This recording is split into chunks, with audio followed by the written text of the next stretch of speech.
People turned on the TV to see fireworks, but what they saw was much more interesting than they thought it would be. Jasmine Crockett's persistent cross-examination prompted Judge Judy to disclose something nobody imagined.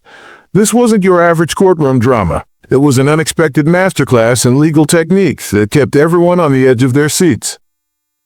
The announcement came out of nowhere, catching everyone off surprise. A prominent streaming network from Los Angeles put on a special broadcast courtroom debate that promised a heated legal fight. The U.S. Congresswoman Jasmine Crockett was set to square up against Judge Judith Sheindlin, who is better known as Judge Judy. The excitement was intense, and everyone were ready for sparks to fly. But here's the twist. It wouldn't be a normal episode. This was a live mock trial, set in a real courtroom with real stakes. The setting was set for a dramatic fight between two formidable legal minds. As soon as the ad came out, people started talking about it on social media. "She's not ready for Judy," someone wrote on X, which led to a lot of retweets. People online were very clear. They thought Jasmine would be in over her head and would break down under Judge Judy's legendary caustic tongue. Why is a congresswoman in a courtroom like that? Was what most people thought. The crowd was eager for fireworks. But what they didn't know, what most didn't bother to check, was that Jasmine Crockett was no novice. She has more than 15 years of legal experience in addition to being a politician. She had worked as a public defender, owned her own law business, and argued actual cases in front of real judges. She was calm, poised, and always prepared. This was not her first rodeo. The discussion took place in a neutral courthouse in Bakersfield, California, chosen particularly to avoid any political influence. The lawsuit was a civil complaint about wrongful eviction and housing discrimination, two things Jasmine had worked on long before she got into politics. This wasn't just another show for TV. It meant something to her. That's when the stress started to rise. Jasmine walked into the courtroom in a simple navy blue pantsuit. Jasmine didn't have a stylist, a cosmetic artist, or a public speaking coach. She only had her legal pad. She didn't need anything else. Judge Judy, on the other hand, was 81 years old and still had a dominating appearance. She had already looked over the case file and was ready to leave her imprint. When Judge Judy walked into the courtroom, everyone stopped talking. She smiled with her lips closed and remarked to Jasmine, "Let's hope your courtroom skills are as good as your political skills." The audience chuckled, but Jasmine stayed cool. She didn't say anything funny or smart back.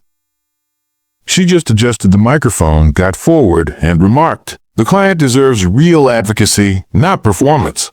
There was the first spark, the calm but purposeful tension that would shape the whole conversation. Judge Judy, who was notorious for being in charge of every courtroom she attended, quickly tried to establish the tone. She interrupted Jasmine in the middle of a statement and told her to stick to the facts. "We're not here to hear speeches," she snapped. The room got tense, but Jasmine didn't move. She calmly glanced at the jury and restated her case, using the Fair Housing and Employment Act as a reference. She stated, "The lease in question goes against California's Fair Housing and Employment Act." "That's not just talk. That's the law," Judge Judy said, narrowing her gaze. Jasmine hadn't tripped. She knew the law better than most people, and she wasn't afraid to show it. The audience could feel it now. This wasn't going to be a one-sided affair. Jasmine was not going to give up. She wasn't there to put on a show. She was there to tell the truth. And she did it with a calm, steadfast assurance that seemed to bother Judge Judy. Judge Judy tried to get more information from Jasmine by asking her to quote the law word for word. Without looking at her notes, Jasmine effortlessly reeled off the citation, and the courtroom lapsed into a brief hush. It looked like Judge Judy even stopped and thought about her position again. This wasn't a judicial battle. This was a quiet war of wills. It was evident that Jasmine had done her homework. She showed the proof, which included images, emails, and documents, all of which backed up her claims. At first, Judge Judy tried to dismiss it as supposition, but Jasmine didn't let up. She wasn't going to allow anyone hurt her case. She said, "It's an inference based on a pattern backed up by documents." Her voice was steady, her sentences deliberate. She wasn't attempting to win a popularity contest. She was making her point step by step, without any drama or big gestures. The tension in the courtroom began to change. The camera team, who had been ready for a show, now started to pay more attention to everything Jasmine did. It looked like even Judge Judy, who was used to being in charge, knew something was going on. She tried once more to gain control, allowing Jasmine just 5 more minutes to explain her case. But Jasmine didn't even look up. "I've only needed 2 so far," she answered, her words breaking through the tension. It wasn't being arrogant, it was having rock-solid faith. And it made everyone in the room stop talking. This was a different kind of fight in court. Jasmine was not only battling for a legal victory, she was also changing what it meant to battle in a courtroom. Jasmine explained her understanding of the law so clearly that even Judge Judy had to pay attention. The tide had changed. Jasmine went from being the underdog to being in charge of the room, and she did it without yelling or putting on a show. The main story wasn't in the arguments or the evidence, it was in the way Jasmine handled herself. It was about the peaceful, unending search for justice. Jasmine had worked with clients for years who were overlooked by the system and who didn't have a voice. She learned how to stand her ground no matter what the situation was. And at that moment it was clear Jasmine was not afraid of Judge Judy. She didn't fear her, but she did respect her. And that was what made her the most dangerous of all. Jasmine Crockett wasn't there to perform for the cameras or win over the crowd. She was there to win the case. She didn't need to prove anything to Judge Judy. She had already demonstrated it to herself. Jasmine's serene confidence took over as the cross-examination went on. She asked Mr. Ingram, the opposing lawyer, sharp, strategic questions that made him stammer when he tried to answer. When Judge Judy tried to step in, Jasmine just stood her ground and didn't rush to fill the quiet. There was a fresh excitement in the courtroom. Jasmine wasn't defending her point of view anymore. She was taking charge, and for the first time, Judge Judy seemed to understand that things had changed. What happens next? The last few minutes of this debate will keep you on the edge of your seat. Will Jasmine Crockett outsmart Judge Judy and win the case? Or will Judge Judy get back in charge and show that she is still the boss? Stay tuned, because what occurs next will leave you wondering everything you thought you understood about courtroom drama. You won't want to miss this fight. As Jasmine Crockett spoke, the tension in the courtroom grew. She brought up an important legal theory: unequal treatment. It's against the law to treat 2 tenants who break the same or comparable rules differently, especially if one of them is in a protected class. Not only is it unfair, but it also breaks the Fair Housing Act. Judge Judy wrote something down in her notes, and her tempo slowed down. The audience could sense it. This wasn't a politician on the defensive anymore. They were watching a skilled lawyer do her job. The next slide Jasmine put on the projector showed a text message exchange between the property manager and the landlord.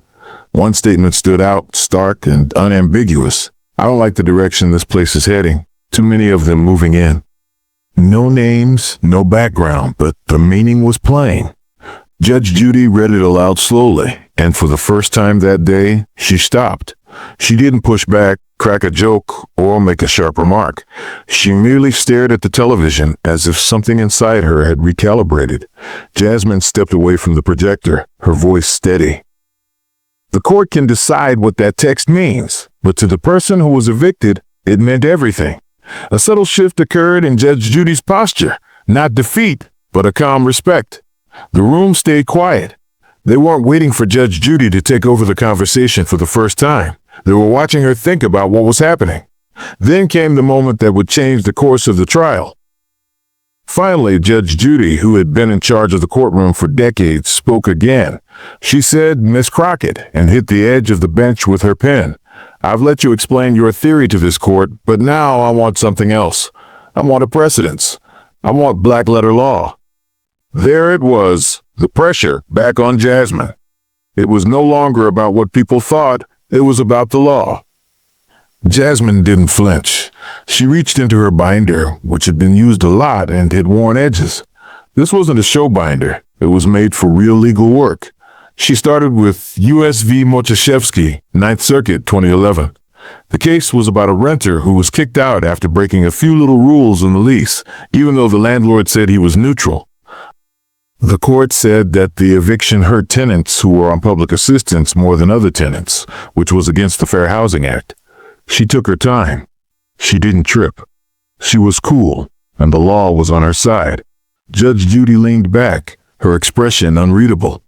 Jasmine turned to a different tab in her binder. She pulled up the official timestamp for the eviction notice, which was dated March 3rd, and said, "There is a timeline issue I would like to bring up." Then she pulled out a maintenance work order from the landlord's files, which had been logged on March 5th, and asked for admission to the unit. Jasmine said, "California state law says that you can't evict someone while also giving them service orders for the same unit. This shows that the person wants to stay in the apartment, which goes against the formal eviction process." Judge Judy's brow wrinkled.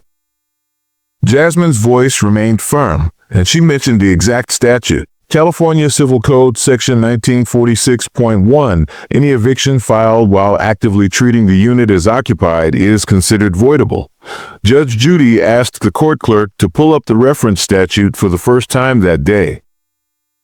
It wasn't only Judy who was analyzing Jasmine's performance. The legal framework itself was catching up to her logic, and it was solid. Walter Ingram, the landlord's lawyer, seemed quite uneasy. He murmured something to his paralegal, and then reached for his laptop, but he wasn't ready to respond. And then Jasmine struck the ultimate blow. "Yes, Your Honor," she answered in a calm but forceful voice. "The text messages show motive. The conflicting paperwork shows a lack of attention. But what about the timeline?"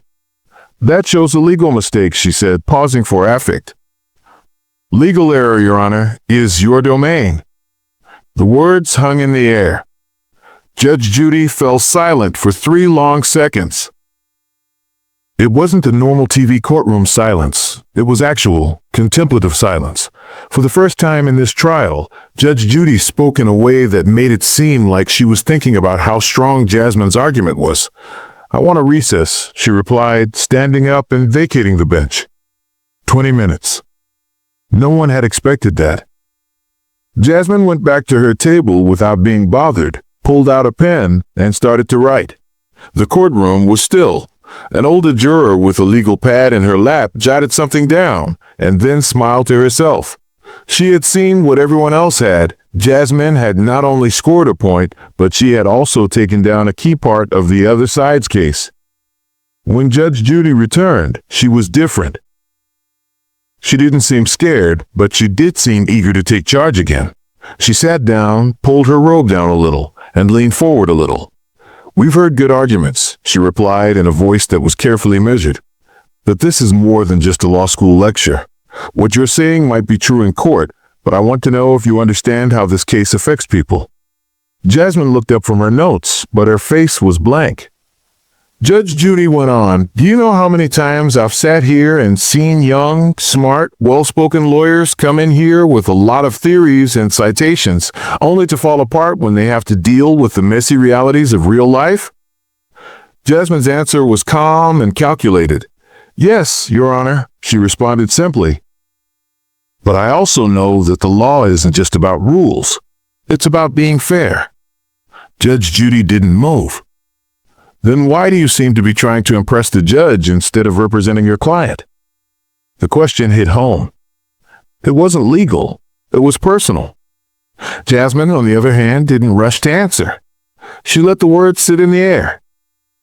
She understood what Judge Judy was doing, trying to change the situation by shifting the attention from the law to the intent, from the argument to the perception. Finally, Jasmine stood up, her voice calm. "Your Honor, I'm not here to make anyone happy. I'm here because a woman was thrown out of her home for reasons buried beneath papers. The law is the only method to find out the truth. That's what I do for a living." There was no noise in the room. There was no music or applause, just a somber, searing stillness.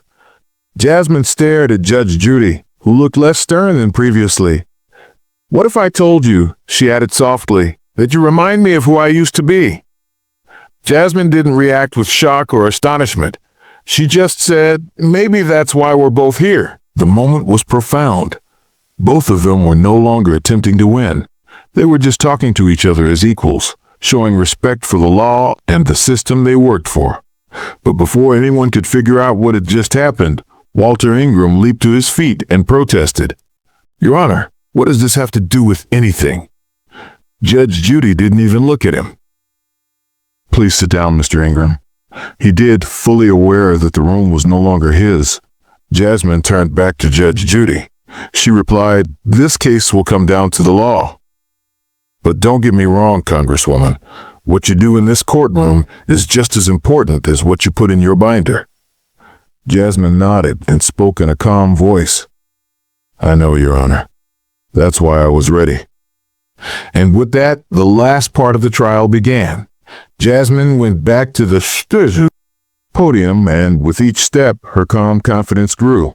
The courtroom was no longer split. Jasmine and Judge Judy now owned the room together. Jasmine opened a folder called Supplemental Filings and cleared her throat. She wasn't trying to be dramatic. She just wanted to be clear. "I'd like to submit one last item for consideration," she added, handing her a freshly published document from a housing enforcement compliance audit that listed the landlord in question. It was a study from the city that showed a history of unfair evictions, all of which followed the same pattern. The landlord's attempts to hide behind vague excuses like noise or maintenance violations had been spotted by the city, even though the action had yet to be formalized. The courtroom was quiet. "I'm not here to assign moral judgment," Jasmine answered, her voice steely.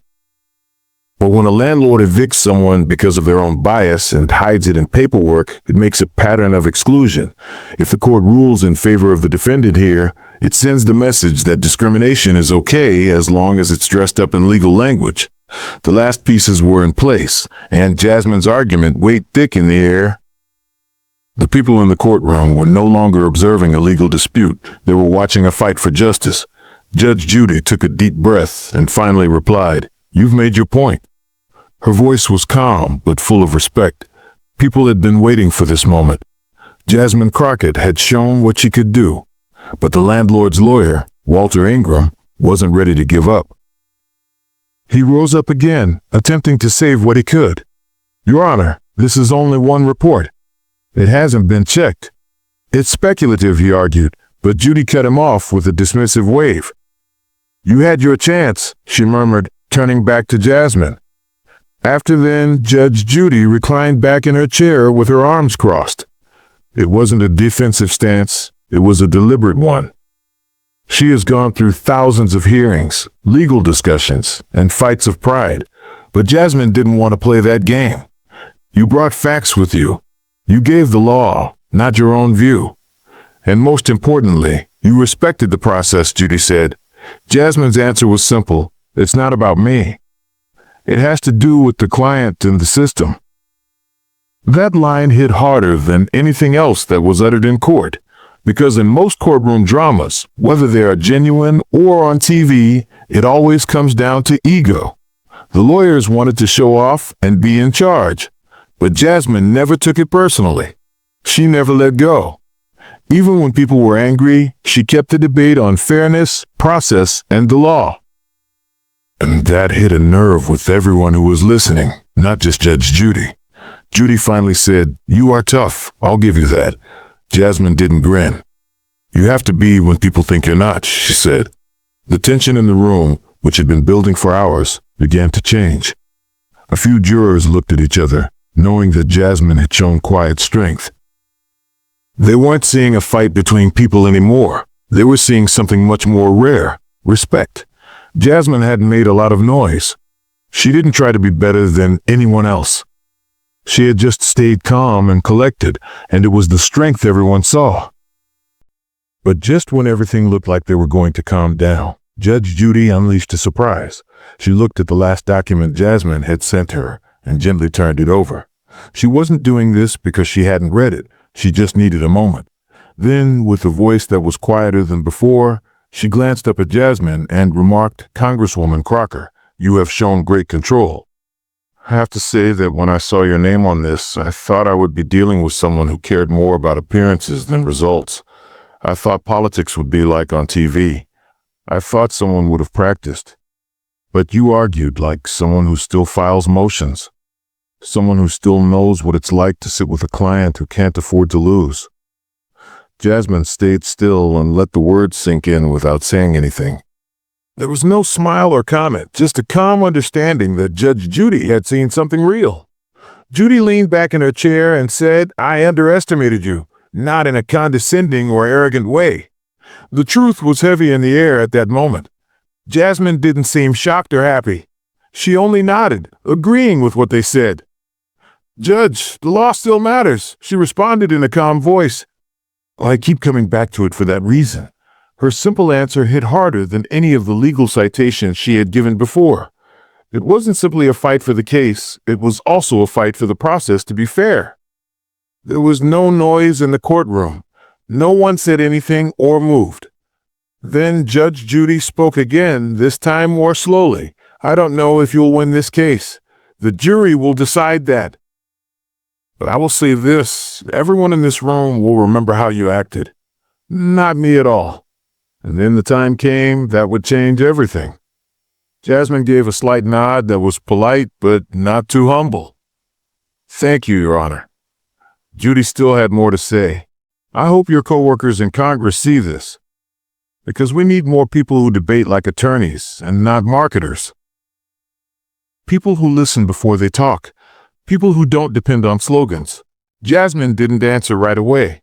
Then she smiled a little and continued, "I didn't come here to impress them either." The audience laughed a little, which was enough to ease the strain. The mood had changed. This wasn't about showy courtrooms anymore. It was about two women from different eras and various parts of the legal world who ultimately saw eye to eye and respected each other. As the final argument started, the cameras pulled back to show the quiet, emotional moment between them. The drama didn't finish in the courtroom, though. When the cameras stopped rolling, it became viral on the internet. The parts of the debate that went viral were the ones when Jasmine methodically read legal case law and Judge Judy leaned in with obvious interest. The video went from TikTok modifications with dramatic music to YouTube reaction films that explained Jasmine's point of view. It wasn't just a courtroom drama. It taught me about housing law, how to be fair in court, and how to be calm under pressure. People were most interested in the time when Jasmine pointed out the mistake in the procedure, or even when Judge Judy said she was mistaken.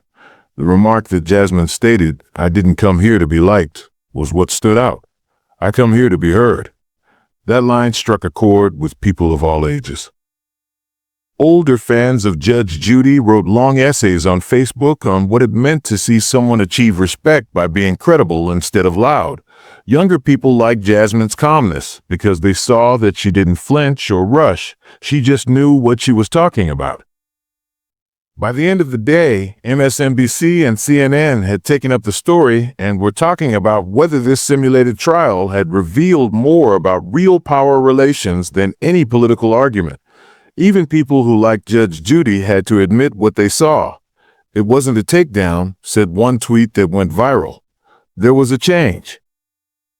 Judy met someone who speaks her language and is younger and just as smart. But for Jasmine, it didn't seem like a victory lap. Later that night, she was asked on an Oakland podcast how it felt to go up against one of the most dreaded people on courtroom TV. After a time, she said, "It wasn't about me against her. It was about how we act when the cameras are on and when they aren't." The host didn't say anything while Jasmine went on. "I don't want the takeaway to be that I won. I want you to remember that every instance, whether it's true or fake, needs to be considered about, because there is always a life behind the paperwork." That moment, that simple, honest thought, echoed far beyond the courtroom. A week later, Jasmine's office was full of emails from regular individuals who had seen the trial, not lobbyists or consultants. A teacher from Fresno wrote, "I've never seen a courtroom scene that made me cry before. Thank you for sticking to your guns." A single mother from Oakland wrote, "I've been kicked out 3 times for no reason. You let folks like myself speak out." One lawyer said that was a masterclass, and even several lawyers said they had learned something new. And Judge Judy had to agree with the affect. She remarked in a short statement a few days after the show aired, "Jasmine Crockett challenged me in a way that reminded me why I became a judge. I like how clear she is, how in charge she is, and most of all, how much she respects the law. No fuss, no drama, just respect." Jasmine realized at this moment, no matter how strong, couldn't define her. True respect is deeper than applause. It lasts longer and holds you to a higher standard. She didn't want to be a second. She wanted to be the reason people had faith in the process again. One of the legal students at a Tulsa university raised a hand and said, "How do you stay so calm when someone is trying to tear you down?" Jasmine stopped for a moment before saying, "I don't take it personally. If you're good at what you do, if you prepare well and know what you want to do, they can't really bring you down. They're merely talking to each other." The room got quiet. Then a different student asked, "What's one thing you wish you could tell every young lawyer?" Jasmine didn't think twice. "You don't have to be loud to be strong. Just be sure of what you're saying and stay there long enough for them to get it." That was the quote that stuck with me. The fight in court had started it all, but the underlying message, calm, steady, and strong, was what stuck. The message wasn't just for the public, it was also for the future, Jasmine said. It was for the young, the neglected, and the unheard who needed to know that standing solid, not yelling, is what gives you power. So whether Jasmine went back to the courtroom, the House floor, or any other podium, she had to prove something that wasn't about show or approval. It was about the truth. Truth doesn't always need to yell. Sometimes it only takes someone to stay calm and not give in. And that was, in the end, the most powerful moment of all.